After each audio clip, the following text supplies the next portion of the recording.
ये आज की हमने बैठक तमाम राजनीतिक दल के विधायक, एमपी, पदाधिकारी और तमाम संगठन, जो मेरठ में तमाम संगठन है, चाहे वो एजुकेशन से संबंधित हो, बच्चों से संबंधित हो, बच्चों की यूनियन से संबंधित हो, डॉक्टरों की यूनियन से संबंधित हो, हर एक यूनियन से आज हमने यहाँ संगठन के लोग जुड़े और वो सभी पूरी की पूरी तादाद में यहाँ पर सब एकत्रित हुए हैं। अब इस आंदोलन को एक लंबे अरसे से इस आंदोलन को चला है। यहाँ की 8 करोड़ की जनता जो पश्चिमी यूपी में वास करती है और उसको न्याय के लिए 40 साल से भटकना पड़ता मामला है।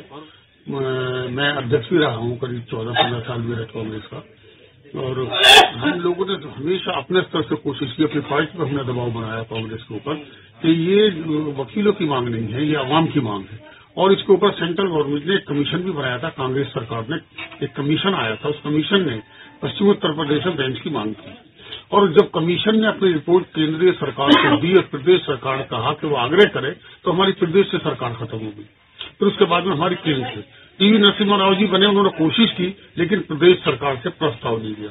तो क्या लगता है कि जो ये आपका 14 तारीख का धरना है, क्या करेंगे? इसमें मैं कोशिश करूंगा कि जैसा संघर्ष समिति, केंद्रीय संघर्ष समिति की ये मांग है, और कोशिश करेंगे, मैं अपनी पार्टी के वरिष्ठ नेताओं की मैं लाने की कोशिश करूंगा और डिमांड करेंगे हम कि वो आए और हमारी इस मांग को सपोर्ट करें। और क्योंकि पार्लियामेंट का सेशन शुरू हो रहा है, पार्लियामेंट के सेशन में भी मैं माननीय गुलाम नबी आजाद से कल ही मुलाकात करूंगा। आज मैंने वादा किया है कि वो, हालांकि सेशन है, वो अगर बिजी को चंद मिनट पार्लियामेंट को छोड़कर भी आ जाएं और वो हमारे मांग को राज्यसभा में भी रखें लीडर ऑफ द अपोजिशन होने के नाते, और हमारे मंच से भी उस मांग को मजबूती से रखें।